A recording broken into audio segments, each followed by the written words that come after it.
আমাদের চেসনিয়ার এই আলেম কোরআন দিয়া চিকিৎসা করে। কি চিকিৎসা? আমি যে আয়াতে কারিমা তেলাওয়াত করলাম, ওয়ানুনাজ্জিলু মিনাল কুরআনি মা হুয়া শিফাউ ওয়া রাহমাতুল লিল মুমিনিন ওয়া লা ইয়াজিদুজ যালিমিনা ইল্লা খাসারা। এই আয়াত পড়ে যদি কোনো বোবা মানুষের মুখে ফু দেয়, যারা কথা বলতে পারে না, বোবা মানুষের মুখে ফু দেয়, যাদের জবান নষ্ট হয়ে গেছে, বাকরুদ্ধ হয়ে গেছে, এমন মানুষ কথা বলতে পারে না, কোরআনুল কারীমের এই আয়াত তেলাওয়াত করে 7 বার মুখে ফু দেওয়ার সাথে সাথে তাদের জবান দিয়ে কথা বের হয়ে যাচ্ছে। আল্লাহু আকবার। শুধু জবানের কথা না, অনেক অন্ধ মানুষ, চোখে দেখে না, অন্ধ মানুষ সূরাতুল ফাতিহা পড়ে ফু দিতেছেন, অনুনাজ্জিলু মিনাল কুরআনি মা হুয়া শিফাউ ওয়া রাহমাতুল লিল মুমিনিন। এই সূরা তেলাওয়াত করে ফু দিতেছেন, সাথে সাথে অন্ধ লোকের চোখের পাওয়ার চলে আসছে। আল্লাহু আকবার। এই কোরআন হলো আমাদের মুক্তি, এই কোরআন হলো আমাদের শান্তির পথ, এই কোরআন হলো আমাদের জন্য রহমত, বরকত। ঠিক কিনা বলেন? অথচ আল্লাহ তাআলা কোরআনের মধ্যে কি বলছেন? ওমান আ'রাদা আন যিকরি ফাইন্না লাহু মাঈশাতান দানকা ওয়া নাহশুরুহু ইয়াওমাল কিয়ামাতি আ'মা ক্বালা রাব্বি লিমা হাশারতানি আ'মা ওয়া ক্বাদ কুনতু বাসীরা قال كذلك أتتك آياتنا فنسيتها وكذلك اليوم تنسى الله أكبر আরো জোরে বলি আল্লাহু আকবার।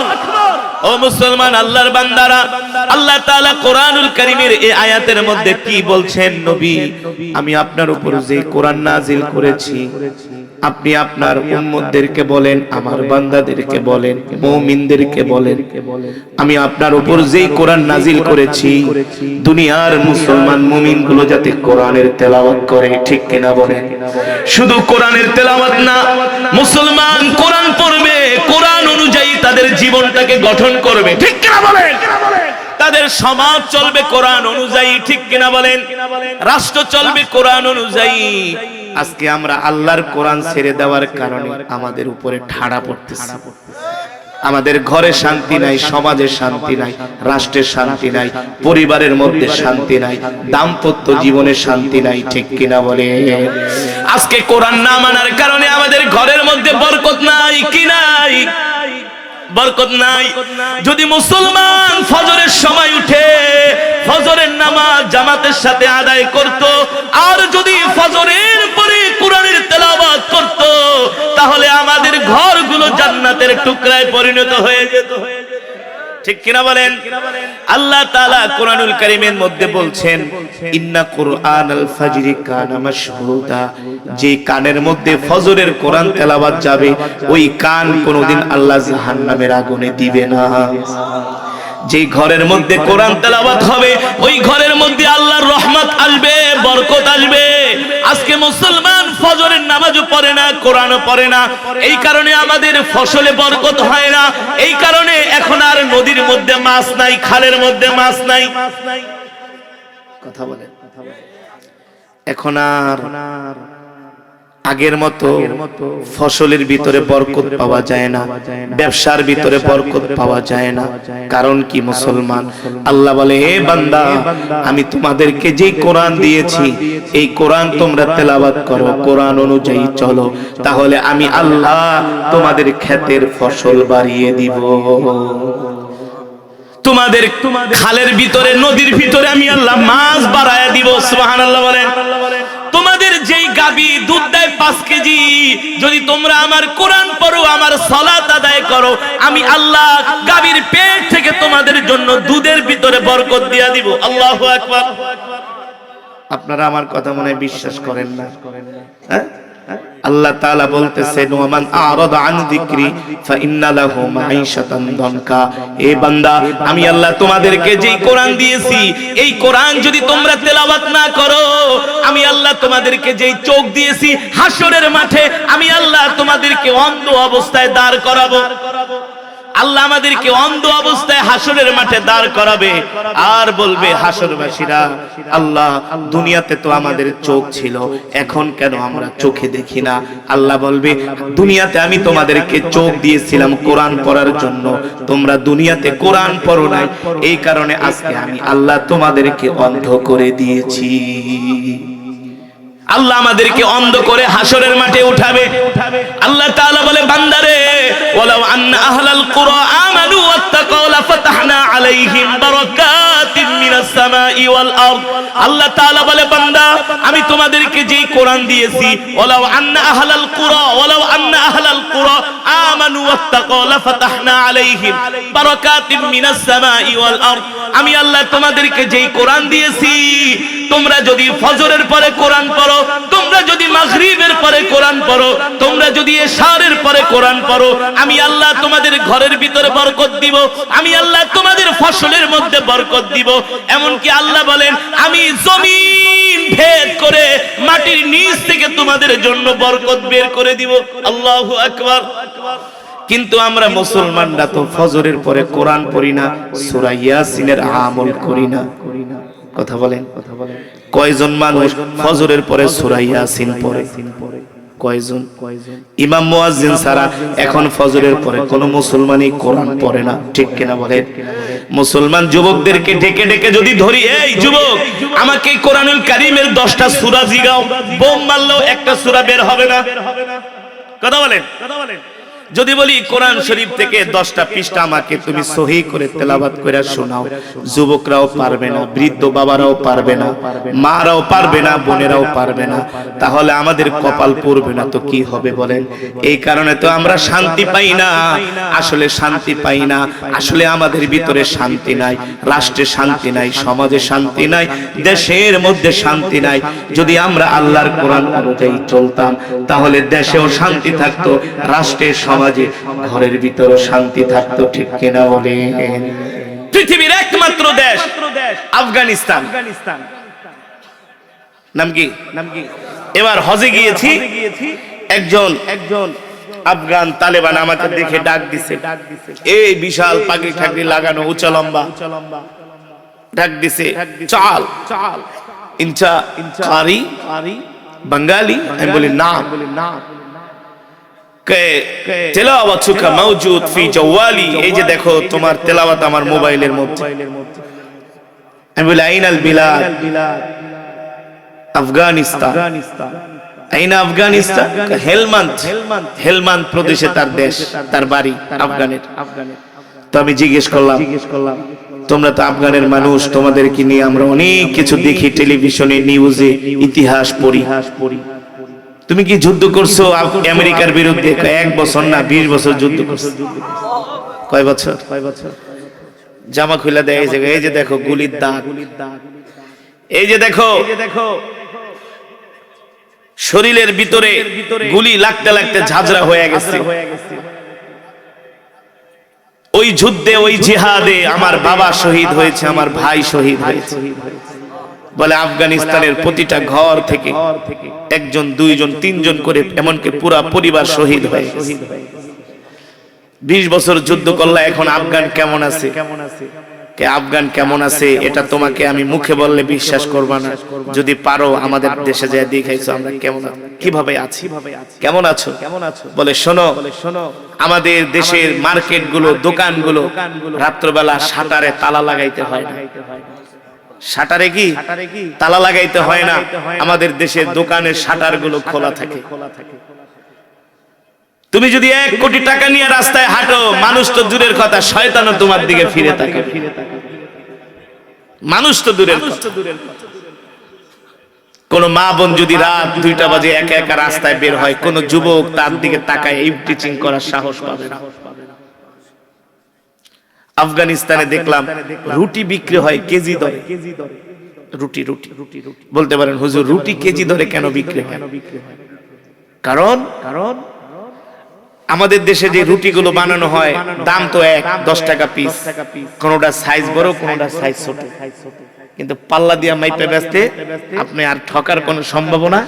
কোন রুটি থাকে মোটা, কোনটা থাকে পাতলা, কোনটা সাইজে বড়, সাইজে ছোট, ঠিক কিনা বলে? আমি বললাম আর কি পরিবর্তন? বলে আমাদের দেশে ধর্ষণ, খুন, গুম, ইফটিজিং, চুরি, ডাকাতি একেবারে শূন্যের কোঠায় নেমে গিয়েছে। আমি বললাম আর কি? বলে শোনো, আল্লাহ ওয়াদা করেছেন, ওয়ালাউ আন্না আহলাল কুরা আমানু ওয়াত্তাকাউ লাফাতাহনা আলাইহিম বারাকাতিম মিনাস সামাই ওয়াল আরদ। আল্লাহ ওয়াদা করছে, তোমরা যদি আমার কোরআন অনুযায়ী চলো, আমার কোরআন পড়ো, আমার কোরআনকে ভালোবাসো, তোমরা যদি আমাকে ভালোবাসো, আমার কোরআনের আইন বাস্তবায়ন করো, আমি আল্লাহ আসমান থেকে জমিন থেকে তোমাদের জন্য বরকত বের করব। বলে শোনো, আগে আমাদের যেই গাছে ডালিম হতো 20 কেজি, এখন সেই গাছের ডালিম হয় 100 কেজি।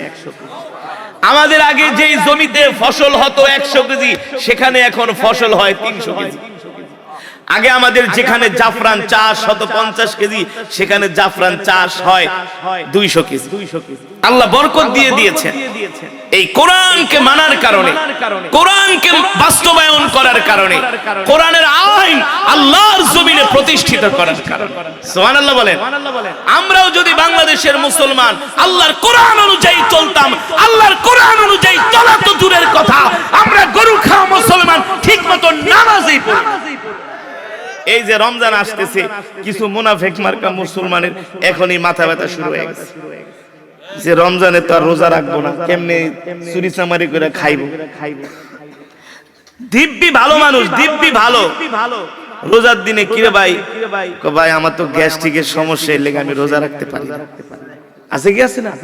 গ্রামের অনেক মানুষ রোজা রাখে না, সুস্থ সবল মানুষ রোজা রাখে না, অনেক মা বোনেরাও আছে রোজা রাখে না। তো আল্লাহর রহমত কোত্থেকে আসবে? এখনো যে আল্লাহ আমাদেরকে ভূমিকম্প দিয়ে শেষ করে দেয় নাই, এটা শুধু আলেম ওলামাদের কারণে, হাফেজে কোরআনদের কারণে, হক্কানি পীর বুজুর্গ যারা রাত্রিবেলা এখনো ঘুমায় না, তাহাজ্জুদের নামাজে চোখের পানি ছেড়ে দেশ জাতি মুসলিম উম্মার জন্য দোয়া করে।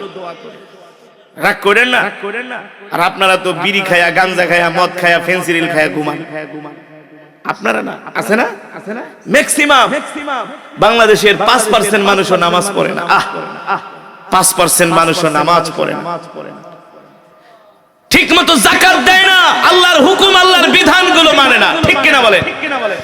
সাহাবায়ে কেরাম যদি আমাদেরকে দেখতেন, তাদের চোখে আমরা মুনাফিক ছাড়া আর কিছুই হতাম। অথচ সাহাবায়ে কেরাম, আল্লাহ রাসূলের সাহাবীরা এই দ্বীনের জন্য কত কষ্ট করেছে। যুবক, এ যুবক শোনো, আল্লাহ রাসূল বলেছেন কুল্লুকুম রাঈন ওয়া কুল্লুকুম মাসউলুন আন রাইয়াতিহি। আল্লাহ তাআলা প্রত্যেকটা মানুষকে এই দুনিয়াতে দায়িত্ব দিয়া পাঠিয়েছে। প্রত্যেকটা মানুষের দায়িত্ব সম্বন্ধে আল্লাহ তাআলা হাশরের মাঠে জিজ্ঞেস করবে। প্রত্যেকটা মানুষকে ধরবে, এই তোমাকে আমি আল্লাহ দায়িত্ব দিয়ে পাঠিয়েছিলাম, তুমি কি আমার দায়িত্ব পালন করেছো? বলবে আল্লাহ, আমি তো আমার পরিবারের জন্য চাকরি করেছি, ব্যবসা করেছি, কত কষ্ট করে নদী সাঁতরায়া, খাল বিল পার হইয়া, অ্যামাজন জঙ্গল, পানামা জঙ্গল পার হয়ে আমি ইটালি গেছি, আমেরিকা গেছি, ডলার কামাইছি, টাকা কামাইছি, মা বাবারে খাওয়াইছি। আল্লাহ বলে এই দায়িত্ব না, এই দায়িত্ব না, আমি আল্লাহ তোমাকে দায়িত্ব দিয়েছিলাম আমার জমিনে আমার কোরআনের রাজ কায়েম করছো কিনা। ঠিক কিনা বলে? আমার কোরআনের জন্য কি করছো, আমার দ্বীনের জন্য কি করছো? ইন্নাদ দীনা ইনদাল্লাহিল ইসলাম, ইসলামের জন্য কি করছো? আজকে যুবকরা, মুসলমানরা সারা দিন বয়া বয়া বাংলা সিনেমা দেখে, নামাজের জন্য ডাক দিলে কয় মিয়া তোমার নামাজ তুমি পড়ো, আমার ঈমান ঠিক আছে। নামাজের জন্য ডাক দিলে কয় আমার প্যান নষ্ট। এই কথা কয়ে কি পার পাওয়া যাবে? আবার কিছু তো আছে আল্লাহ অনেক দয়ালু, আল্লাহ এমনি মাফ করে দিবে, আল্লাহ এমনি মাফ করে দিবে। অথচ মুসলমান আল্লাহ রাসূলের সাহাবীরা কেমন ছিলেন? আমি যে কোরআন থেকে তেলাওয়াত করলাম, রাসূলের সাহাবীরা এই কোরআনের জন্য নিজের জীবন দিয়ে দিয়েছে। ঠিক কিনা বলেন? এই কোরআনের জন্য রাসূলের সাহাবীরা মাতৃভূমি ত্যাগ করেছেন, মা বাবাকে ত্যাগ করেছেন, সন্তানকে ত্যাগ করেছেন, এমন কি নব বিবাহিতা স্ত্রীকে বাসর ঘরে রেখে রাসূলের সাহাবীরা যুদ্ধের ময়দানে যে শহীদ হয়ে গিয়েছেন। ঠিক কিনা বলে? যুদ্ধের ময়দানে যে শহীদ হয়ে গিয়েছেন, নতুন বিয়ে করে স্ত্রীকে ঘরে এনেছে, বাসর ঘরে ঢুকেছে, আল্লাহর রাসূলের সাহাবীরা ডাক দিছে আসো, যুদ্ধের ময়দানে যেতে হবে, নতুন স্ত্রীকে বাসর ঘরে ফুল সজ্জায় রেখে তীর আর তরবারি নিয়ে যুদ্ধের ময়দানে চলে গেছে। আল্লাহ রাসূল তো হাসরের মাঠে এই সমস্ত সাহাবীদেরকে, আমার সাহাবীদের সামনে আমাদেরকে ধরবে, এরা আমার সাহাবী, তোরা আমার উম্মত, তোদের জন্য আমি কত কাঁদছি, তোদের জন্য আমি কত দোয়া করছি। হে উম্মত, আমার সাহাবীরা দ্বীনের জন্য জীবন দিয়ে দিয়েছে, তরবারির আঘাত সহ্য করেছে, তীরের আঘাত সহ্য করেছে। তোরা আমার উম্মত, তোরা তো ঠিকমতো নামাজই পড়স নাই। কথা বলেন, তোরা তো কোরআনই পড়স নাই, তোরা তো আমার নামে দুরূদ পড়স নাই, আমাকে মহব্বত করস নাই, অথচ আমি নবী তোদেরকে কত ভালোবাসছি রে উম্মত। আল্লাহ রাসূলের সাহাবীরা আল্লাহর নবীর জন্য, আল্লাহর দ্বীনের জন্য কত কষ্ট করেছেন, কত ত্যাগ স্বীকার করেছেন। আমরা তাদের ধারে কাছেও নাই, আসি কিন্তু নিজেকে অনেক বড় মুসলমান দাবি করি, ঠিক না? নিজেকে অনেক বড় ঈমানওয়ালা দাবি করি। রাসূলের একজন সাহাবী, যার কথা আমি আপনাদেরকে এখন শোনাবো। ও যুবক, ও মুসলমান বাবারা, ভাইরা, মারা, বোনেরা, ভালো করে শুনেন। রাসূলের একজন সাহাবী, যার নাম হলো জুলাইবিব। নাম কি? ইসলামের খেদমত করার জন্য, দ্বীনের খেদমত করার জন্য অত টাকা পয়সা দরকার হয় না, নিজে ঈমানটা মজবুত থাকতে হয়, ঠিক কিনা বলে? ঈমান মজবুত থাকলে অর্থ ছাড়াও দ্বীনের খেদমত করা যায়, যায় কি যায় না? তার দৃষ্টান্ত প্রমাণ হলো রাসূলের সাহাবী, নাম হলো জুলাইবিব। নাম কি? জুলাইবিব, রাসূলের একজন সাহাবী। ভালো করে শুনেন, আমরা তো নিজেকে অনেক বড় মুসলমান দাবি করি। রাসূলের সাহাবী নাম হলো জুলাইবিব। দেখতে একেবারে খাটো, একেবারে কালো কুসরি, একেবারে গরিব দরিদ্র, ঘর নাই, বাড়ি নাই, সংসার নাই, টাকা নাই, পয়সা নাই, অর্থবিত্ত কিছুই নাই, কালো মানুষ, খাটো মানুষ, মদিনার রাস্তা দিয়ে হাঁটে, কেউ জুলাইবিবের দিকে তাকায়ও না, গরিব মানুষ হওয়ার কারণে। দেখবেন সমাজে এমন কিছু গরিব মানুষ আছে যাদের একটু পয়সা পাতি আছে, তারা ওই গরিব মানুষকে দেখতে পারে না। আছে কি আছে না? কথায় কথায় খোঁটা দেয়, নিচু চোখে দেখে। জুলাইবিব ছিলেন আল্লাহ রাসূলের আশিক। টাকা নাই, পয়সা নাই, ঘর নাই, বাড়ি নাই। জুলাইবিব ক্ষুধা লাগলে ক্ষুধার যন্ত্রণায় মসজিদে নববীর এক কোণার মধ্যে বসে থাকতেন, কারো কাছে কখনো খাবারও চাইতেন না। জুলাইবিব ছিলেন আত্মমর্যাদাশীল, না খেয়ে থাকতেন, কারো কাছে কখনো অভাবের কথা বলতেন না। এমনকি জুলাইবিব যে পানি খাবে, পানি খাওয়ার গ্লাসটা পর্যন্ত জুলাইবিবের কাছে ছিল না। ইতিহাসের মধ্যে আসছে, জুলাইবিবের যখন পানির পিপাসা লাগতো, তিনি কূপের কাছে যায়া হাতের তালুতে পানি উঠায়া জুলাইবিব পান করতেন। এমন গরিব মানুষ ছিলেন। এমন গরিব মানুষ এখন সমাজের ভিতরে পাওয়া যাবে না। যাবে বলে?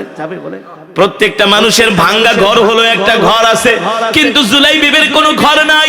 জুলাইবিবের ঘরের ছাদ হলো আসমান, আর জুলাইবিবের বিছানা হলো আল্লাহর জমিন। বুঝতে পারছেন? জুলাইবিবের বালিশ হলো তার মাথার, তার পায়ের জুতা। পায়ের জুতা মাথার নিচে দিয়া জুলাইবিব মরুভূমির ভিতরে গাছের নিচে শুয়ে থাকে। কিন্তু মসজিদে নববীর প্রথম কাতারে জুলাইবিবকে পাওয়া যেত। সুবহানাল্লাহ। আল্লাহর নবীর কোরআন শোনার জন্য, আল্লাহর নবীর আলোচনা শোনার জন্য, দ্বীনের কথা শোনার জন্য জুলাইবিব সবার অগ্রভাগে থাকতেন। আল্লাহর নবীর নজর পড়ে গেছে জুলাইবিবের দিকে, যে জুলাইবিব আল্লাহ রাসূলকে কত ভালোবাসেন, আমল, আখলাক, চরিত্রে। আল্লাহু আকবার! এত অগ্রগামী, এত অগ্রগামী। জুলাইবিবের অর্থ না থাকতে পারে, জুলাইবিবের টাকা না থাকতে পারে, জুলাইবিব কালো হতে পারে, কিন্তু জুলাইবিব তো আল্লাহর কাছে প্রিয়, ঠিক কিনা বলেন? কার টাকা আছে, পয়সা আছে, কার গায়ের রং সাদা, কে দেখতে শুনতে এটা আল্লাহ সুন্দর, এটা আল্লাহ দেখবে না? আল্লাহ দেখবে কোন বান্দাটা আল্লাহ তাআলাকে কতটুকু ভয় করে। জুলাইবিব ছিলেন তাদের কোয়ালিটি, মুত্তাকিন, পরহেজগার। আল্লাহর নবী আদর করতেন জুলাইবিবকে। একদিন জুলাইবিবকে সাহাবীদের সামনে ডাক দিলেন, ইয়া জুলাইবিব তাল, এদিকে আসো। আল্লাহর নবী জিজ্ঞেস করলেন, হে সাহাবীরা, তোমরা কি জুলাইবিবকে চেনো নাকি? সাহাবীরা উত্তর দিলেন, ওগো আল্লাহর নবী, আমরা তো জুলাইবিবকে চিনি না। কেন চিনো না? জুলাইবিব গরিব মানুষ, জুলাইবিবকে তোমরা চিনো না। অনেকে বলে ওগো আল্লাহর রাসূল, আমরা জুলাইবিবকে মাঝে মাঝে মসজিদে দেখি, কিন্তু তার সাথে আমাদের তেমন কোনো পরিচয় নাই। আল্লাহর রাসূল ডাক দিয়া বলে, শোনো, তোমরা জুলাইবিবকে চিনতে না পারো, আমি নবী কিন্তু জুলাইবিবকে চিনতে ভুল করি না। আল্লাহর নবী জুলাইবিবকে ডাক দিয়া বলে, ইয়া জুলাইবিব আতাজাওয়াজ, এ জুলাইবিব, তোমার তো বিয়ের বয়স হয়ে গেছে, বিয়ে শাদী করবা কিনা? জুলাইবিব বলে, ওগো আল্লাহর নবী, আমি দেখতে খাটো, দেখতে কালো, আনা ফাকিরুন জিদ্দান, গরিব মানুষ, ঘর নাই বাড়ি নাই, আমার কাছে কে তার সন্তানটাকে বিয়ে দিবে? আল্লাহর নবী বলে, শোনো জুলাইবিব, তুমি বিবাহ শাদী করবা কিনা? জুলাইবিব বলে, ওগো আল্লাহর নবী, আমার আর দুনিয়াতে বিয়ে করার আশা নাই, কারণ দুনিয়াতে কোনো মায়ের কন্যাকে, কোনো বাবার কন্যাকে আমার কাছে বিয়ে দিবে না। আমি গরিব মানুষ, আমি দুনিয়াতে বিয়ে করার আশা ছেড়ে দিয়েছি, তবে আমি জান্নাতে বিয়ে করার অপেক্ষায় আছি। কোথায়? জান্নাতে। আর এখনকার যুবকদেরকে যদি বলতে বিয়ে করবে কিনা, চাচা কোন জায়গায় মায়া আছে খালি কোন, আপনাকেও যাওয়া লাগবে না, আমি একাই যাই উঠাইলো। ঠিক কিনা বলেন? হ্যাঁ, বর্তমান সমাজে এমন চরিত্রহীন যুবক আছে, নামাজ নাই, রোজা নাই, দিন নাই, সারাদিন শুধু মোবাইলে মেয়েদের সাথে কথা বলে, সারাদিন শুধু হোয়াটসঅ্যাপ, ফেসবুক, মেসেঞ্জারে মেয়েদের সাথে সারাদিন অশ্লীল কথাবার্তা বলতেই থাকে। ঠিক কিনা বলেন? চোখের জিনাও অনেক বড় জিনা। ঠিক কিনা বলেন? জিনা আইনুন নাজ, চোখের জিনা হলো বড় গুনাহ, চোখের দেখা হলো বড় জিনা। বুঝতে পারছেন? আজকে আমাদের যুব সমাজ, আজকে আমাদের তরুণ সমাজ ধ্বংসের দ্বার প্রান্তে চলে গেছে। এর একটা মাত্র কারণ হলো আমাদের সন্তানদেরকে আমরা কোরআন শিখাই না, কোরআন শিখাই, দ্বীন শিখাই না, ধর্ম শিখাই না। ঠিক কিনা বলেন? কিন্তু রাসূলের সাহাবী জুলাইবিব কেমন ছিলেন? আল্লাহর নবী দ্বিতীয় দিন ডাক দিয়ে বললেন, জুলাইবিব, বিয়ে করবা কিনা? আতাজাওয়াজিয়া জুলাইবিব। জুলাইবিব বলে, গো আল্লাহর নবী, আমি গরিব মানুষ, আমার কাছে কে মেয়ে বিবাহ দিবে? আল্লাহর নবী তৃতীয় দিন বললেন, জুলাইবিব, তুমি বিয়ে করবা কিনা? জুলাইবিব বলে, গো আল্লাহর নবী, স্বাদ আছে, সাধ্য নাই। স্বাদ আছে। এখন তো সমাজের মানুষ টাকা পয়সা না হইলে মেয়ে বিয়ে দিতে চায় না। ঠিক কিনা বলেন? আগে মেয়ে বিয়ে দিতে গেলে দেখে কোন ছেলে ইটালি থাকে, কোন ছেলে আমেরিকা থাকে, কোন ছেলে সেনাবাহিনী চাকরি করে, না সরকারি চাকরি করে, কত টাকা বেতন পায়, তাদের কাছে এখন মেয়ে বিয়ে দেয়। সমাজে এমনও ভালো ভালো যুবক আছে, 5 ওয়াক্ত নামাজ পড়ে, আল্লাহর দ্বীন মানে, রাসূলের তরিকা অনুযায়ী চলে, কিন্তু টাকা পয়সা কম, তাদের কাছে মেয়ে বিয়ে দিতে চায় না। আছে কি আছে না? আবার সমাজের যদি কোনো ছেলে দাড়ি রাখে, অনেক মুসলমান মেয়ে আছে, তাদেরকে পছন্দ করে না, কয় আমি দাড়িওয়ালা পুরুষ পছন্দ করি না। নাউজুবিল্লাহ। যারা দাড়িওয়ালা পুরুষ পছন্দ করে না, তাদের ঈমানের মধ্যে সমস্যা আছে। যারা আল্লাহ রাসূলের সুন্নতকে অবজ্ঞা করবে, তাদের ঈমান থাকবে না। ঠিক কিনা বলে? তাদের ঈমান থাকবে না। আজকে আমরা এমন পর্যায়ে পৌঁছেছি, আমাদের সমাজের মধ্যে কত যুবক আছে, ভালো ভালো যুবক, কত ভালো ভালো কন্যা আছে, দিনদার, কিন্তু একটু দরিদ্র গরিব হওয়ার কারণে একটু পয়সা পাতিওয়ালা লোকেরা তাদের সাথে আত্মীয় করতে চায়। অথচ আল্লাহ রাসূল বলছেন যে তোমরা বিয়ে করার ক্ষেত্রে আগে ধার্মিকতাকে প্রাধান্য দিবা। কালো ঠালো এগুলো দেখো না, দেখো তার মধ্যে কতটুকু ধার্মিকতা আছে। সুবহানাল্লাহ বলে।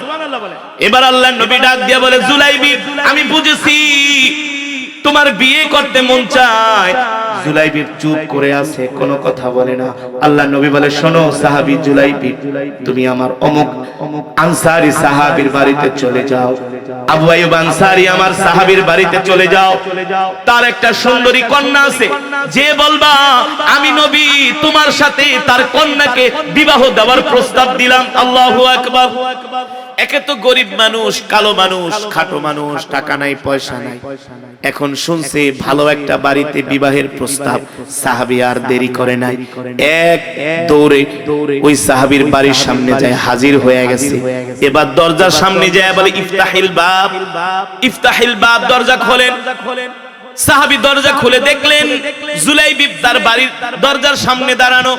জিজ্ঞেস করলেন কেন আসছো? এ যুবক জুলাইবিব। জুলাইবিব বলে শোনেন, আল্লাহর নবী আমাকে পাঠিয়েছেন, আপনার কন্যার সাথে নবীজি আমাকে বিবাহ দেওয়ার জন্য বলেছেন, প্রস্তাব দিয়েছেন। আল্লাহু আকবার। ওই সাহাবী ডাক দিয়া বলে জুলাইবিব, আমি তো তোমাকে চিনি, তোমার তো টাকা নাই, পয়সা নাই, অর্থ নাই, ঠিক আছে আমি আমার স্ত্রীকে ডাক দেই। তার স্ত্রীকে ডাক দেওয়া হলো। ডাক দিয়া বলল শোনো, ছেলে ভালো, পরহেজগার, মুত্তাকিন, আল্লাহ রাসূল তার সাথে আমাদের কন্যাকে বিবাহের জন্য প্রস্তাব দিয়েছেন, কি বলো? সাহাবীর স্ত্রী বলে, আমার কন্যা এত সুন্দরী, শিক্ষিত, আমরা সম্ভ্রান্ত পরিবারের, কিন্তু এই যুবকটা দেখতেছি আপনি বলতেছেন অর্থ নাই, করি নাই, গরিব মানুষ, তার কাছে আমাদের কন্যাকে বিয়ে দিলে আমাদের কন্যার কি অবস্থা হবে? এই কথা ভিতর থেকে সাহাবীর কন্যা শুনতে পাইলেন। আল্লাহু আকবার। ডাক দিলেন, ইয়া আবি উম্মি, মা, বাবা এদিকে আসেন। কি বললেন? কে আসছে? বলে মা শোনো, তোমার বিবাহের প্রস্তাব নিয়ে আল্লাহর রাসূল একজন যুবককে পাঠিয়েছেন, তাকায় দেখো, এই যুবকটা দেখতে কালো, দেখতে খাটো, গরিব মানুষ, টাকা নাই, পয়সা নাই, অর্থ নাই, ঘর নাই, বাড়ি নাই। ওই সাহাবীর কন্যা ডাক দিয়া বলে, মা, ও বাবা, টাকা পয়সা না থাকতে পারে, ঘর বাড়ি না থাকতে পারে, কিন্তু একবার ওকে চিন্তা করলা না, এই বিবাহের প্রস্তাব দুনিয়ার কোন সাধারণ মানুষ দেয় নাই, এই বিবাহের প্রস্তাব দিয়েছেন আল্লাহর পয়গম্বর। কন্যা কেমন ধার্মিক, বলে বাবা, আবি উম্মি, এত বড় স্পর্ধা, সাহস কার আছে যে আল্লাহর নবী বিবাহের প্রস্তাব দিয়েছে তার প্রস্তাব ফিরাই দিবে? এত বড় সাহস কার আছে আল্লাহর নবীর প্রস্তাব ফিরাই দিবে? বাবা আর কোনো চিন্তা করবে না, দ্বিতীয় কোনো মত আমি শুনতে চাই না। এই যুবককে ডাক দিয়া বলে দেন, আমি এই যুবকের সাথে বিবাহ বন্ধনে আবদ্ধ হতে রাজি আছি। জোরে বলেন সুবহানাল্লাহ। শুধু বিবাহই করব না, আমি এই যুবককে খেদমত করতে করতে আমি আমার জীবনটা কোরবানি করে দেব। সুবহানাল্লাহ বলে। এবার সাহাবী কষ্ট পাইছে, আল্লাহ রাসূলের বাড়ির দিকে হাঁটা শুরু করছে। সাহাবী ডাক দিয়েছে, তাল ইয়া জুলাইবিব, আসো, যাও তুমি বিবাহের প্রস্তুতি নাও, তোমার সাথে আমার কন্যাকে বিয়ে দিব। সাহাবী যে আল্লাহ রাসূলের কাছে বলছে, গো আল্লাহর নবী, আপনার সাহাবী তো রাজি হয়েছে তার কন্যাকে আমার সাথে বিয়ে দেওয়ার জন্য। আল্লাহর নবী বলে, তো যাও বিয়ে করো। আমি তো আগেই বলছি আমার কাছে অর্থ নাই, আমি দেখতে সুন্দর না। আল্লাহর নবী মুস্কে হাসি দিয়া কয়, নাও, এই অর্থ দিয়ে তুমি বাজার করে নিয়ে এসো, বিয়ের বাজার। সুবহানাল্লাহ। বিয়ের বাজার করতে চলে গেছে। ধুমধাম বিয়ে, ধুমধাম বিয়ের অনুষ্ঠান হচ্ছে। জুলাইবিব তার স্ত্রীকে নিয়ে বিয়ের পরে বাসর ঘরে ঢুকছে। একটা পুরুষের জীবনে সবচেয়ে বড় আনন্দ ঘন মুহূর্ত হলো, তার জীবনে সবচেয়ে বড় স্বপ্ন হলো বাসর ঘরে ফুল সজ্জায় সময় কাটানো। ঠিক কিনা? জুলাইবিব বাসর ঘরে ঢুকছে, হঠাৎ করে একজন যুবক এলান করতেছে, আইয়ুহাস শাবাব, এ যুবকরা তোমরা কোথায়? উখরুজ মিনাল বাইত, ঘর থেকে বের হও, বের হও, আল্লাহ রাসূল তোমাদেরকে জিহাদের জন্য আহ্বান করছে। এখনই জিহাদের ময়দানে যেতে হবে, বের হও, কোথায় আছো? জুলাইবিবের কানে যখন এই আওয়াজ আসছে, জুলাইবিবের সুন্দরী স্ত্রী ফুল সজ্জায়। জুলাইবিব বলে, তুমি আমাকে ক্ষমা করো, আমার কাছে এসো না, দূরে সরে যাও। বলে কেন? বলে ওই যে এলান করতেছে আল্লাহ রাসূল এখন আমাদেরকে জিহাদের ময়দানে আহ্বান করছে। স্ত্রী বলে, কেবলমাত্র বিয়ে কইরা বাসর ঘরে আসলেন, আমাকে একটু সময় দিবেন না? বলে শোনো, আমার নবী জিহাদের ময়দানে থাকবে, কাফেরদের সাথে যুদ্ধ করবে, আর আমি বাসর ঘরে থাকবো, এটা হতে পারে না, এটা হতে পারে না। জুলাইবিবির শ্বশুর আয়েশা বলে, জুলাইবি তোমার পক্ষ থেকে আমি জিহাদের ময়দানে যাচ্ছি, এটা কোনো বড় যুদ্ধ না, এটা একটা অভিযান, তুমি আগামী যুদ্ধে অংশগ্রহণ করো। জুলাইবি বলে, না এটা হবে না, আমার নবী যুদ্ধের ময়দানে শত্রুর মোকাবেলা করবে আর আমি জুলাইবি ফুল সজ্জায় থাকবো, এটা আমার দ্বারা কোনোদিনই সম্ভব না। ইতিহাস লেখে তীর যখন তার ফলা থেকে যতটা দ্রুত গতিতে বের হয় তার চেয়েও জুলাইবি আরো দ্রুত গতিতে স্ত্রী থেকে বিদায় নিয়ে যুদ্ধের ময়দানের দিকে রওনা শুরু করছে। স্ত্রী ডাক দিয়া বলে, প্রাণের স্বামী, আমি হলাম মদিনার সবচেয়ে সুন্দরী কন্যা, আমাকে বিয়ে করে আনলেন, একটু সময়ও দিলেন না। জুলাইবি ডাক দিয়া বলে, কষ্ট পেও না, যদি যুদ্ধের ময়দান থেকে গাজী হয়ে আসি তোমার সাথে দেখা হবে, আর যদি না আসি ক্ষমা করে দিও, তোমার জন্য আমি জান্নাতের সিঁড়িতে অপেক্ষা করব। কোথায় মুসলমান যুবক, কি ছিল সাহাবীদের ত্যাগ, কেমন ছিল সাহাবীদের কোরবানি, ঠিক কিনা বলেন? আর আমরা কোথায় আছি? আমরা কোথায় আছি? আমরা নামাজই পড়ি না, আমরা দ্বীনই মানি না, আমরা কোরআনই পড়ি না, আমরা আল্লাহর হুকুমই মানি না, আমাদের সব কাজ করব আল্লাহ আল্লাহর রাসূলের বিরুদ্ধে চলে যায়, ঠিক কিনা বলেন? ঠিক না? কত মুসলমান আছে সরাসরি কোরআনের বিরুদ্ধে কথা বলে, ইসলামের বিরুদ্ধে কথা বলে, দ্বীনের বিরুদ্ধে কথা বলে, আল্লাহর আইনের বিরুদ্ধে কথা বলে, আছে কি আছে না? জুলাইবি স্ত্রীর থেকে বিদায় নিয়ে যুদ্ধের ময়দানে চলে গেলেন। জুলাইবি তো ছিলেন খাটো মানুষ, একেবারে খাটো মানুষ ছিলেন, অত লম্বা চওড়া ছিলেন না। কাফেরদের সাথে যখন যুদ্ধ শুরু হয়ে গেল, জুলাইবি যুদ্ধ করতে করতে একেবারে কাফেরদের তাঁবুর কাছে চলে গেছে। একা জুলাইবি ছোট মানুষ 8 জন কাফেরকে হত্যা করে জাহান্নামে পাঠায় দিয়েছে। কয়জন? 8 জনকে হত্যা করার পরে শেষ পর্যন্ত রাসূলের প্রিয় সাহাবী হযরত জুলাইবি রাদিয়াল্লাহু তাআলা তাকে কাফেরেরা অতর্কিত পিছন থেকে তরবারি দিয়ে আঘাত করে তীর বর্ষা নিক্ষেপ করে জুলাইবিবকে তারা শহীদ করে দেয়। তো 8 জন কাফেরের লাশের মাঝখানে জুলাইবিবের লাশটা পড়ে আছে। ছোট মানুষ, ছোট বডি, ছোট দেহ। যখন যুদ্ধ থেমে গেল, আল্লাহ নবী বললেন, সাহাবীরা তোমরা তোমাদের স্বজনদের লাশগুলো আমার কাছে নিয়ে আসো। সবার স্বজনদের লাশগুলো আল্লাহ রাসূলের কাছে আনা হলো। আল্লাহ নবী ডাক দিলেন, আইনা হাবিবি জুলাইবি, এ আমার জুলাইবিবের লাশটা কোথায়? আমার প্রিয় জুলাইবিবের লাশটা কোথায়?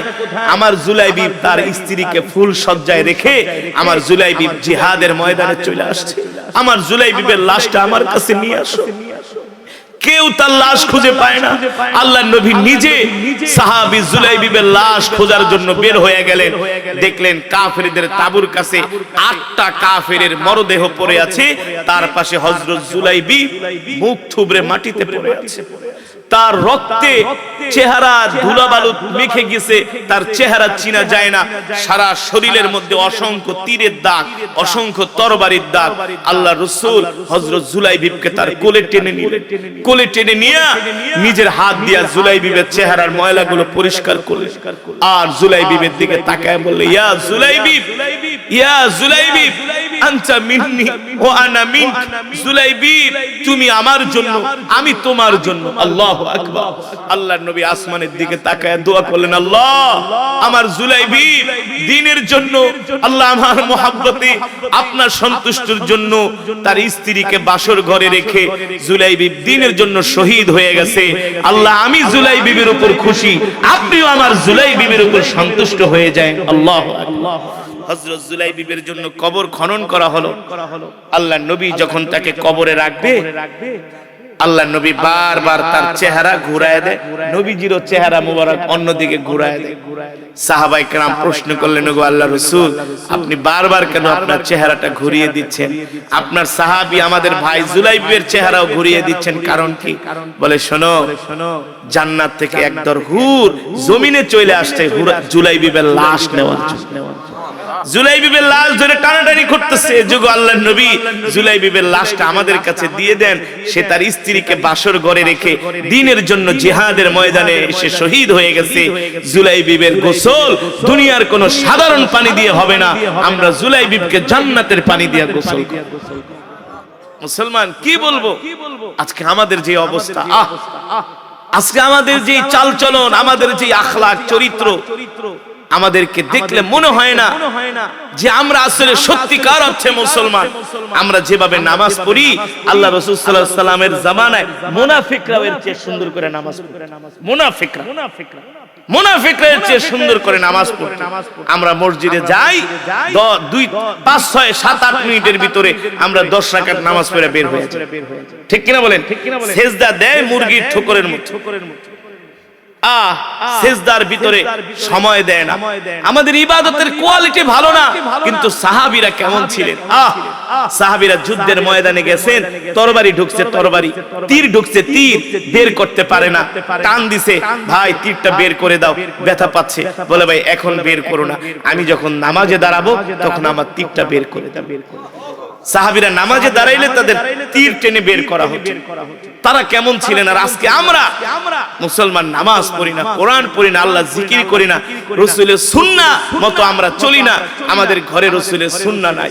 এই যে আসছে রমজান মাস, এই যে আসছে রমজান মাস, মুসলমান রমজান মাসে 1 খতম কোরআন খতমে তারাবির মধ্যে পড়বে, সেটাও পড়তে চায় না। খোঁজে কোন জায়গায় গেলে সূরা তারাবি পড়া। ঠিক কিনা বলেন? আবার আয়েশা গর্ব করে, হুজুর জানেন আধা ঘন্টা একেবারে এশার আর তারাবি শেষ, আধা ঘন্টা শেষ। আধা ঘন্টা যেটা নামাজ, এটা কি নামাজ হইছে? এটা হচ্ছে আল্লাহর সাথে মস্কার, আল্লাহর সাথে ঠাট্টা। ঠিক কিনা বলেন? আপনারা রাগ করবেন না, কষ্ট পাবেন না, আপনাদের হাতে ধরে পায়ে পড়ি। সামনে আসছে রমজান মাস, মাহে রমাদানুল মুবারক। এই রমজান মাসে 30টা রোজা রাখবেন। রাজি আছেন ইনশাআল্লাহ? কয়টা রোজা রাখবেন? 30টা রোজা রাখবেন। আর যারা কোরআন পড়তে পারেন না, এই রমজানে কোরআন শিখবেন। কে কে কোরআন শিখবেন একটু হাতটা উঠান, হাত উঠান, হাত উঠান। যে এই কোরআন শিখবেন না, ফেরেশতাদের মায়ের একটাও মাটিতে পড়বে না। চোখ দুটো বন্ধ হওয়ার আগে কবরের ভিতরে সাপের কামড় শুরু হয়ে যায়। কোরআন শিখবেন তো? শিখবেন তো কোরআন? হাত উঠান, সবাই হাত উঠান, নিয়ত করেন, নিয়ত করেন, নিয়ত করেন, হাত উঠান, হাত সোজা করেন, ইমানদারের মতো সোজা করেন, মুনাফিকের মতো না, হাত সোজা করেন, বলেন আল্লাহ, জোরে বলেন আল্লাহ। ওয়াদা করলাম 5 ওয়াক্ত সালাত আদায় করব, 30টা রোজা রাখবো, আল্লাহ কোরআন শিখব, আল্লাহ আমাদের কবুল করে নেন। হাত নামা। শুনেন, ওয়াজ মাহফিলে আইসাও হাত উঠাইতে চান না, তার মানে কি কোরআন শিখবেন না? না শিখেন, বইলা গেলাম, দাওয়াত দিয়া গেলাম। ফেরেশতাদের মায়ের কারে কয় কত প্রকার কি কি, বুঝেন নাই? আপনার বাপেও ফিরাইতে পারবো না, আপনার মাও না, আপনার নেতাও না, আপনার নেত্রীও না, আপনার কেউ ফিরাইতে পারবে? টাকা পয়সা দিয়ে কি কবরের মায়ের থেকে বাঁচতে পারবেন? কি ভাবছেন? ভাবছেন কি কোরআন পড়তে পারেন না, আল্লাহ আপনাকে এমনি এমনি ছেড়ে দিবে? এমনি ছেড়ে দিবে? এত সোজা না, এত সোজা না। দুনিয়াতে আল্লাহ রহমান, কিন্তু হাসরে হবে আল্লাহ কহ্হার। এত সোজা না। মনে করছে আল্লাহ মাফ করে দিব। আল্লাহ হাসরের মাঠে এত মাপের পাল্লা নিয়ে বসবে না যে সব মাফ করে দিবে। কেন? আল্লাহ বলবে দুনিয়াতে আমি তোকে চোখ দিয়েছিলাম, জ্ঞান দিয়েছিলাম, বিবেক দিয়েছিলাম, দুনিয়ার সব কিছুর পিছনে সময় দিছস, আমার কোরআন কেন শিখলি না? কেন? আল্লাহর নবী বলবে আমার সাহাবীরা কোরআনের জন্য শহীদ হয়ে গেছে, জীবন দিয়ে দিয়েছে, আর তোরা আমার উম্মত হয়ে কেন কোরআন শিখলি না, কোরআন পড়লি না, কোরআন অনুযায়ী চললি না? যখন আমাদের উত্তর দেওয়ার কোনো ভাষা থাকবে, জোরে বলুন থাকবে? থাকবে না। এই কারণে আপনাদের হাতে পড়ি, পায়ে ধরি। রাগ করছেন ভাই? রাগ করছেন? কষ্ট পেয়েছেন ভাই? কষ্ট পায়েন না। আমরা যারা কোরআন পড়তে পারি না, এক মুসলমান আর এক মুসলমানকে আমরা কোরআন শিখার দাওয়াত দেব ইনশাআল্লাহ। আপনাদের মসজিদের ইমাম সাহেবকে যা বলবেন, হুজুর আমাদের জন্য একটা কোরআনের শিক্ষার কোর্স চালু করেন, বয়স্ক কোরআন শিক্ষা চালু করেন। ভাই কোরআন না শিখলে বাঁচতে পারবেন না, পারবেন না। 5 ওয়াক্ত সালাত আল্লাহর কোরআন আপনাকে পড়তেই হবে, শিখতেই হবে, আল্লাহর কোরআন অনুযায়ী চলতেই হবে ইনশাআল্লাহ।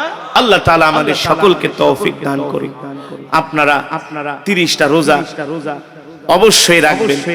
কেউ রোজা রাখা, অনেকে আছে অশোকের বাহানা দিয়া রোজা রাখে না। সাবধান, সাবধান। সামনে রমজান আসতেছে, আল্লাহু আকবার। এই যে আমি কোরআনুল কারীমের তেলাওয়াত করলাম, এখন পেয়েছেন 10 নেকি, রমজানে পাবেন 70 থেকে 700 নেকি। আল্লাহ আমাদের জন্য ছাড় ঘোষণা করেছেন, ছাড়, যে বান্দা আমি রমজান মাসে তোমাদের নফলের সওয়াব আমি ফরজের সমান করে দিই।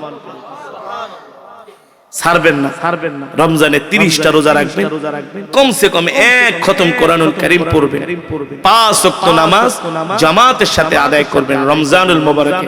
রাজি আছেন ইনশাআল্লাহ? আমরা রমজান মাসটা ইবাদতের মধ্যে কাটায় দিই।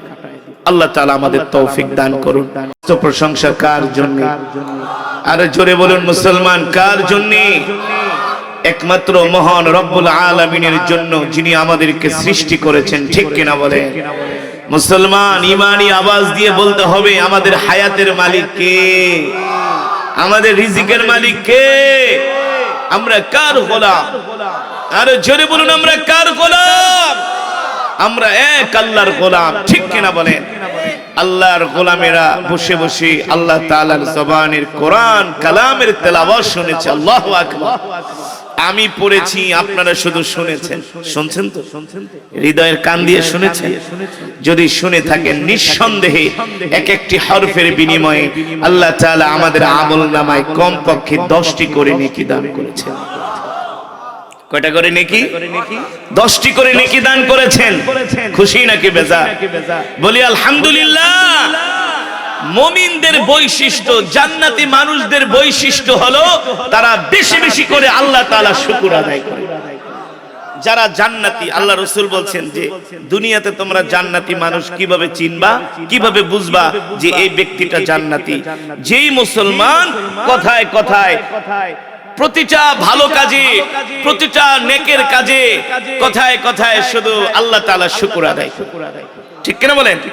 এক ওয়াক্ত নামাজ আদায় করার পরে বলে আল্লাহ আলহামদুলিল্লাহ, আল্লাহ আপনি আমাকে পরের ওয়াক্ত আদায় করার সুযোগ করে দেন। ঠিক কিনা বলেন? এই যে আপনারা কোরআনের মাহফিলে আসছেন, এনেছেন কে? রাসূলের হাদিস, মান ইউরিদিল্লাহু বিহি খায়রান ইউফাক্কিহু ফিদ্দিন। আল্লাহর নবী বলেন, আল্লাহ তাআলা যাদেরকে পছন্দ করে, যাদেরকে ভালোবাসে, আল্লাহ তাআলা তাদেরকে দ্বীনের বুঝ দান করে, দ্বীনের ইলম তাদেরকে দান করে। আর দ্বীনের ইলম থাকার কারণে আপনারা আজকে কোরআনের মাহফিলে আসতে পারছেন, নাহলে আসতে পারতেন না। ঠিক কিনা বলেন? তো আমি যে কোরআন পড়েছি আপনারা শুনেছেন, আমি যদি 3000 শব্দ তেলাওয়াত করে থাকি, 3000 কে 10 দিয়া গুণ দেন, কয় হাজার? 30,000। কয় হাজার? 30,000। সুবহানাল্লাহ বলেন। 3000 কে 10 দিয়া গুণ দিলে কয় হাজার হয়? আল্লাহ তাআলা আমাদের আমলনামায় 30,000 নেকি দান করেছেন। খুশি নাকি বেজার? শুধু এখানেই শেষ নয়, এই মাহফিলে যারা উপস্থিত হয়েছেন সকলেই এক খতম করে করে কোরআনুল কারীমের সওয়াব পেয়েছে। কিভাবে বলেন তো? জোরে বলেন। মাশাআল্লাহ। কয়বার পড়েছি? 3বার। আমি চাইলে তো নাও পড়তে পারতাম। ঠিক না? আমি কেন পড়েছি? আপনারা কষ্ট করে দূর দূরান্ত থেকে আসছেন যাতে করে আপনারাও সওয়াবের অধিকারী হন, আমিও সওয়াবের অধিকারী হই। তাহলে এই মাহফিলে আমরা যত আল্লাহর বান্দারা আসছি তত খতমে কোরআনের সওয়াব হয়েছে। আল্লাহু আকবার। খুশি নাকি বেজার? আল্লাহ তাআলা এই কোরআনুল কারীমের খতমের সওয়াব আমাদের মা বাবার কবরে পৌঁছে, দাদা দাদির কবরে পৌঁছে দিন, বলি আমিন। আল্লাহ তাআলার বান্দারা, আমি যে সূরা তেলাওয়াত করলাম, এই সূরার নাম কি? জোরে বলো। শুরুতে সূরাতুর রহমান। কোন সূরা? আজকে আপনারা সবাই কোরআনের ক্লাসের ছাত্র। রাজি আছেন? আজকে শুধু মাহফিল শুনতে আসেন নাই, আজকে কোরআনের ক্লাসের ছাত্র হয়ে আসছে। খুশি নাকি বেজার? বলতে পারেন হুজুর এটা আবার কথা কইলেন, চুল পেকে গেছে, দাড়ি পেকে গেছে, এখন কি ছাত্র হব নাকি? হ্যাঁ, যারা কোরআনের ক্লাসের ছাত্র হয় তাদের মর্যাদা কি জানেন? তারা রাস্তা দিয়ে হাঁটলে ফেরেশতারা তাদের পায়ের নিচে জান্নাতের পর বিছিয়ে দেয়। আল্লাহু আকবার। তো কোরআনের ক্লাসের ছাত্র হতে রাজি আছেন? আল্লাহ আমাদের কবুল করুন, বলি আমিন। আল্লাহর বান্দারা, আপনারা তো 1-2 কিলোমিটার দূর থেকে কোরআন শুনতে আসছেন, কিন্তু রাসূলের সাহাবীরা একটা হাদিস শোনার জন্য 250 কিলোমিটার, 2500 কিলোমিটার, 1500 কিলোমিটার তারা সফর করেছে শুধু একটা হাদিস শোনার জন্য। কয়টা? অনলি একটা হাদিস। আমরা তো 1-2 কিলোমিটার দূরের থেকে ওয়াজ শুনতে এসে পুরো হাঁপায়া যাই, ঠিক না? মনে করি আমরা একেবারে জান্নাত কামাই করে ফেলেছি। আবার কিছু গরু খাওয়া মুসলমান, ওরা তো এখনো কোরআনের মাহফিলে আসে, ঠিক কিনা বলেন? আজকের এই মাহফিলে যারা আসতে পারে না, ইচ্ছা করে আসে নাই, ওদের মতো কপাল পোড়া আসমানের নিচে জমিনের উপরে হতে পারে না। চ্যালেঞ্জ করে বললাম, হতে পারে না। কারণ আল্লাহর নবী যখন কোরআন পড়তেন, স্বয়ং আবু জেহেলও ঘরে থাকতে পারতেন। যে তুই মুসলমানের বাচ্চা হয়ে কিভাবে ঘরে বসে থাকো, আমাদের বুঝে আসে না, ঠিক কিনা বলেন? আল্লাহ হেদায়েত দান করুন, বলি আমিন। এই কোরআন কোন দলের কোরআন নয়, এই কোরআন কোন গোষ্ঠীর কোরআন নয়, এই কোরআন পৃথিবীর কোন রাজা বাদশার কোরআন নয়, এই কোরআন পৃথিবীর অন্য কোন দেশের কোরআন নয়।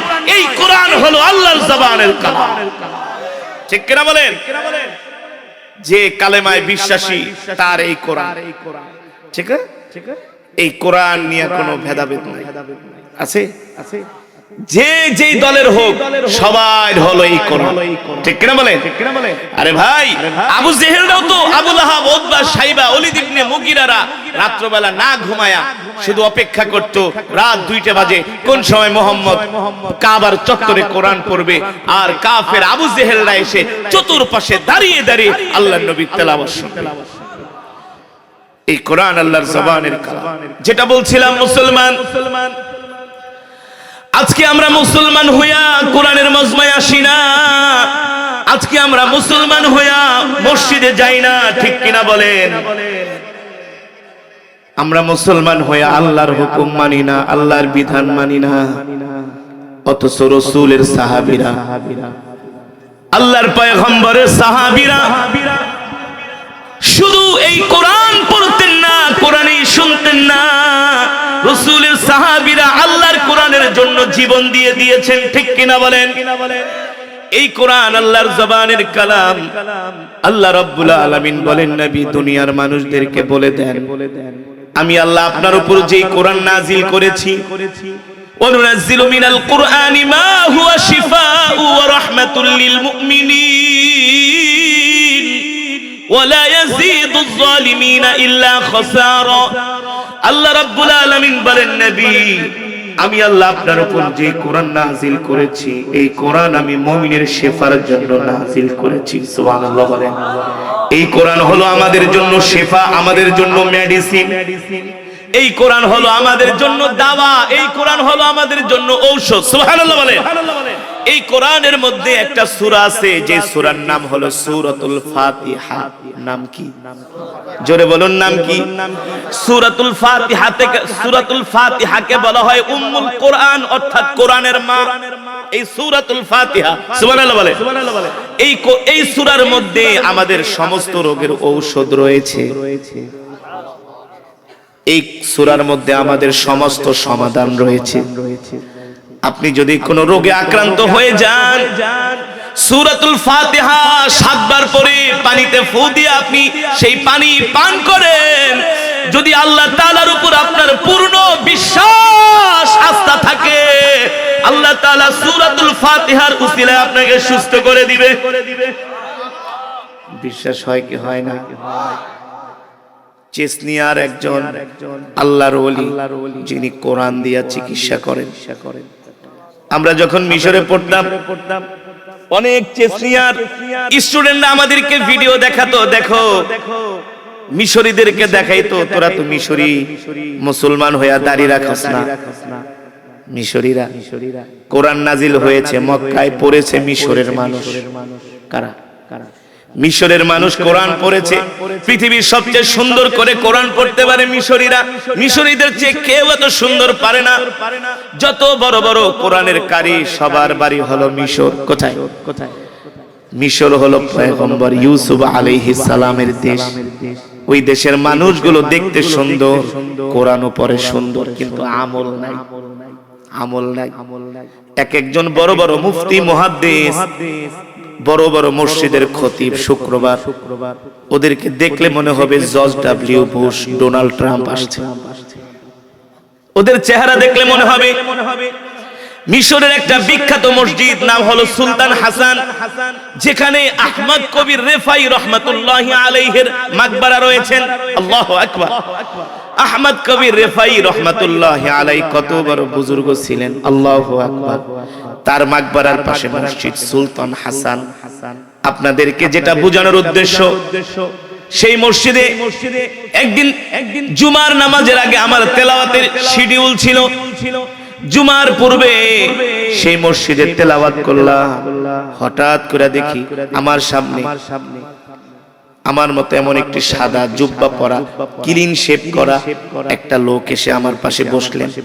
আমি ভাবছি হয়তোবা এই আশেপাশের অনেক বড় কোনো সরকারি অফিসার। এমন ভাবে একে তো ফর্সা মানুষ, আবার যদি করে শেভ, মুখে যদি দাড়ি একটাও না থাকে, নিশ্চিত তাকে ডোনাল্ড ট্রাম্পের মতো দেখা যায়, বুশের মতো দেখা যায়, জো বাইডেনের মতো দেখা যায়, ঠিক কিনা বলে? তিনি আমার পাশে এসে বসলেন। আমার তেলাওয়াত শুনে বলতেছে, ইনতা বাঙালি কারি তেলাওয়াতুকা জাইয়িদ জিদ্দান কোয়াইস মাশাআল্লাহ। প্রশংসা করতেছে, আমার বুক ধরে চাপড়ায় চাপড়ায় আদর করতেছে। আমি ভেবেছি সরকারি কোন অফিসার, কিন্তু দেখি আমার তেলাওয়াতের পরে একটা আজান হলো। আজানের পরে তিনি মেম্বারে উঠে গেলেন খুতবা দেওয়ার জন্য। আমি মনে মনে ভাবি, এই খতিব যদি আমাদের বাংলাদেশে হইতো, ঘাড় ধরে বের করে দিত, ঠিক কিনা বলেন? তো আপনাদেরকে বোঝানোর উদ্দেশ্য, কোরআন নাজিল হয়েছে মক্কায়, পড়েছে মিশরের মানুষ, কিন্তু তেমন আমল নাই। চেসনিয়ার একজন স্টুডেন্ট দেখাইতেছে, দেখ যে কোরআন তোরা এত সুন্দর করে পড়স, তোরা কোরআন পড়া ফু দিলে তো কোনো রোগ ভালো হয় না। কিন্তু আমাদের চেসনিয়ার এই আলেম, কোরআন দিয়া চিকিৎসা করে। কি চিকিৎসা? আমি যে আয়াতে কারিমা তেলাওয়াত করলাম, ওয়ানুনাজ্জিলু মিনাল কুরআনি মা হুয়া শিফাউ ওয়া রাহমাতুল লিল মুমিনিন ওয়া লা ইয়াজিদুজ জালিমিনা ইল্লা খাসারা। এই আয়াত পড়ে যদি কোনো বোবা মানুষের মুখে ফু দেয়, যারা কথা বলতে পারে না, বোবা মানুষের মুখে ফু দেয়, যাদের জবান নষ্ট হয়ে গেছে, বাকরুদ্ধ হয়ে গেছে, এমন মানুষ কথা বলতে পারে না, কোরআনুল কারীমের এই আয়াত তেলাওয়াত করে 7 বার মুখে ফু দেওয়ার সাথে সাথে তাদের জবান দিয়ে কথা বের হয়ে যাচ্ছে। আল্লাহু আকবার। শুধু জবানের কথা না, অনেক অন্ধ মানুষ, চোখে দেখে না, অন্ধ মানুষ সূরাতুল ফাতিহা পড়ে ফু দিতেছেন। অনুনাজ্জিলু মিনাল কুরআনি মা হুয়া শিফাউ ওয়া রাহমাতুল লিল মুমিনিন, এই সূরা তেলাওয়াত করে ফু দিতেছেন, সাথে সাথে অন্ধ লোকের চোখের পাওয়ার চলে আসছে। আল্লাহু আকবার। এই কোরআন হলো আমাদের মুক্তি, এই কোরআন হলো আমাদের শান্তির পথ, এই কোরআন হলো আমাদের জন্য রহমত বরকত, ঠিক কিনা বলেন? আপনাদের কাছে প্রশ্ন করি, শোনেন, আপনাদের এলাকার কত পার্সেন্ট মানুষ সকালবেলা কোরআন পড়ে? বলেন কত পার্সেন্ট? আপনাদের এলাকায় এমন কোন ঘর নাই যেই ঘরে এসএসসি পাস ছেলে মেয়ে নাই? কথা বলেন, কথা বলেন, আছে কি আছে না? এমন কোন ঘর নাই যেই ঘরের মধ্যে 6, 7, 8, 9, 10 SSC, IA pass, BA pass, MA pass, এমন কোন ছেলে নাই যেই ঘরে নাই, ঠিক কিনা বলেন? কিন্তু 100-র মধ্যে 2টা ঘরেও সহি কোরআন পড়তে পারে এমন যুবক পাবেন না, এমন কন্যা সন্তান পাবেন না, ঠিক কিনা বলে? এই কারণেই তো আমাদের কপাল পড়ছে। আমি চাঁদপুর মতলবে গেছি এক মাহফিলে, মাহফিল কমিটি বলে, হুজুর আপনাকে 3 বছর ঘুরে আপনার একটা ডেট নিয়েছি, আপনাকে পেয়েছি, আমাদের এলাকায় আসছেন হুজুর, আজকে আমাদেরকে লম্বা চূড়া তেলাওয়াত শুনাইবেন। আরেকজন আয়েশা বলে, হুজুর লম্বা চূড়া বয়ান শুনাইবেন। আরেকজন আয়েশা বলে, হুজুর এমন কোরআন তেলাওয়াতের টান দিবেন যাতে মানুষ কাঁথার তলে থেকে উঠে আয়েশা বলে, এমন কেরাত পড়বেন হুজুর যাতে মাইকের ইউনিট কাটা যায়। আমি বলি মাশাআল্লাহ। হুজুর লম্বা চূড়া ওয়াজ করবেন। আমি বলি মাহফিল তো বড়ই। হুজুর 46তম মাহফিল। কততম মাহফিল? মানুষ হইব প্রায় 20,000-এর উপরে। হুজুর কি মনে করছেন 46তম মাহফিল, আর খিচুড়ি রানছি 50 ডেক। গরু জবাই করছি 5টা। আপনারা আবার খিচুড়ি টিচুড়ি রাঁধছেন তোমার আছে তো? মাশাআল্লাহ, আল্লাহ বরকত দান করুন। ভালো ভালো মেহমানদারি করানো, এটা আমাদের কালচার, এটা আমাদের সংস্কৃতি, ঠিক কিনা বলেন? এটা সুন্নাহ। আমি মনে করি সব মাহফিলে মেহমানদারি করানো উচিত। মুসলমান আসবে, কোরআন শুনবে, বয়ান শুনবে, খাবে, ঠিক কিনা বলেন? এটা আমাদের সংস্কৃতির অংশ, এটা আনন্দ। তুমি কি গাঁজা খায়া সার্কাসে যায় জুয়া খেলে আনন্দ করবা? না, ইসলামে আনন্দ আছে, বিনোদন আছে, আছে কি আছে না? পৃথিবী থেকে বড় বড় কারি সাহেবানরা আসবে, এখানে জুসের বোতল থাকবে, পানির বোতল থাকবে, ভালো ভালো ফল থাকবে, নাকি খাবে, তেলাওয়াত শুনবে, হ্যাঁ জিকির হবে, কোরআন তেলাওয়াত হবে, তাহাজ্জুদের নামাজ হবে। আল্লাহু আকবার। এই সংস্কৃতি তো আমরা ছেড়ে দিয়েছি, এখন আমরা মেহমানদারি করতে চাই না। এখন মুসলমান বখিল হয়ে গেছে, বখিল, এই কারণে বরকত উঠে গেছে। আগে মেহমান আসলে খুশি হইতো, আর এখন মেহমান আসলে ওই কলকাতার মতো কি খায়া যাবেন না, না খায়া যাবেন না, কি ভাত কি বসাইতে কমু, মানে বাবা তুই তাড়াতাড়ি ভাত, এই কথা বলার মানে কি? মানে তোমাকে আমি পছন্দ করতেছি না। নাউজুবিল্লাহ বলেন। যারা মেহমানদারি করে না তাদের ঘরে বরকত আসে না। আল্লাহু আকবার। তো যেটা বলছিলাম, বলে হুজুর লম্বা চূড়া ওয়াজ করবেন, তেলাওয়াত করবেন, বয়ান করবেন। আমি বললাম আপনি কি ইমাম সাহেব? হ্যাঁ হুজুর আমি ইমাম সাহেব। কয় বছর ধরে আছে? কয় বেশি না, মাত্র 13 বছর। আমি বলি মসজিদ তো ভালোই বানাইছেন। হুজুর গ্রামের মসজিদে এসি লাগাইছি, বুঝেন না? আমার মুসল্লিরা খুব দান করে, খুব দান করে, খুব দানশীল। গ্রামের মসজিদে এসি, দামি দামি টাইলস লাগাইছি, হুজুর কত সুন্দর মসজিদ। আমি বলি দেখলাম তো খুব ভালো লাগলো, কিন্তু ইমাম সাহেব আপনাদের মুসল্লিদের কি অবস্থা? হুজুর আপনি যদি সারা রাত ওয়াজ করেন একটা লোকও উঠবো না। আমি কই এটা তো খিচুড়ি খাওয়ার জন্য। না না, খুব ওয়াজ শুনে, খুব ওয়াজ শুনে। আমি কই মাশাআল্লাহ। আমি প্রশ্ন করলাম হুজুর ইমাম সাহেব তাহলে বলে আপনার মুসল্লিরা যদি এত ধার্মিক হয়, এত ওয়াজ শুনে, আপনার মসজিদে জুমার নামাজে কেমন মুসল্লি হয়? কোন নামাজি? কোন নামাজ? ইমাম সাহেবকে হুজুর একটা কথা কইলেন, জুমার নামাজি মাঠেও জায়গা দেওয়া যায় না, ওযুখানায় এসে দাঁড়ায় যায়, এত নামাজ পড়ে আমার মুসল্লিরা। আমি বলি মাশাআল্লাহ, জুমার নামাজে এত মুসল্লি হয়, তাহলে ফজরের নামাজের কি অবস্থা? কোন নামাজ? কোন নামাজ? হ্যাঁ, এই আশেপাশের মসজিদে ইমাম সাহেব এখানে আছে অনেক কিছু। আপনাকে রিপোর্ট যদি নেই, সব হইলো গরু খাওয়া মুসলমান হয়ে গেছি। আমাদের এখন সবচেয়ে বড় পরিচয় আমরা গরু খাইতে পারি, এটাই আমাদের বড় পরিচয়। আমাদের বাপ মুসলমান, দাদা মুসলমান, 14 গোষ্ঠী মুসলমান, এটাই আমাদের পরিচয়। কিন্তু আমাদের মুসলমানের মুসলমানিত্ব না, ঠিক কিনা বলে? মাইকম্যান সাউন্ড কমায়ও না, বাড়াও না। তেলাওয়াত 2 টান দিলাম, সাউন্ড তো ভালোই ছিল মাশাআল্লাহ, তা আবার কমে গেছে। মনিটর বাড়ান, সাউন্ডে মজা পাচ্ছে না। প্রথমে একটু ভালো ছিল, মাশাআল্লাহ। আল্লাহর বান্দারা, যেটা বলছিলাম, ইমাম সাহেবকে জিজ্ঞেস করলাম ইমাম সাহেব ফজরের নামাজে কি অবস্থা? ইমাম সাহেব মুখ বেজার কইরা বলে হুজুর এই কথা আর জিজ্ঞেস করবেন না। আমি বলি কেন? হুজুর দুঃখের কথা কি বলবো, 80 ঘরে খাই, কিন্তু আর জন ফজরের নামাজে মুসল্লি হয় না। ঠিক কিনা বলে? আপনাদের এলাকার অবস্থা কি?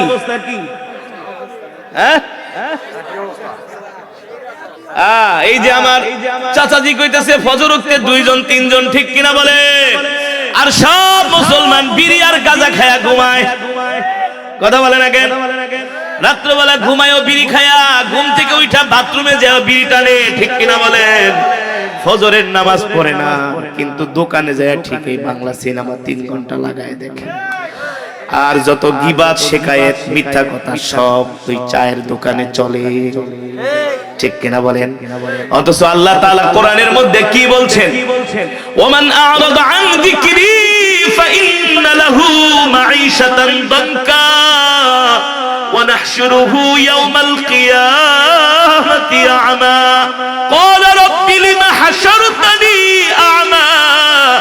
وقد كنت بصيرا قال كذلك أتتك آياتنا فنسيتها وكذلك اليوم تنسى الله أكبر আরো জোরে বলি আল্লাহু আকবার।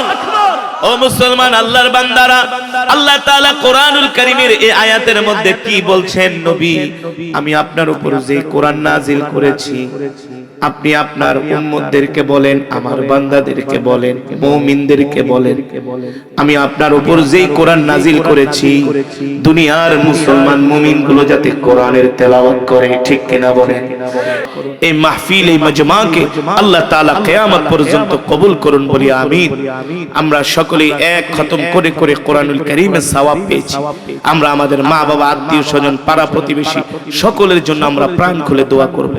অত্র এলাকার অনেক মুরব্বিয়ানে কেরাম কবরে শুয়ে আছেন, আমরা তাদের জন্য দোয়া করব।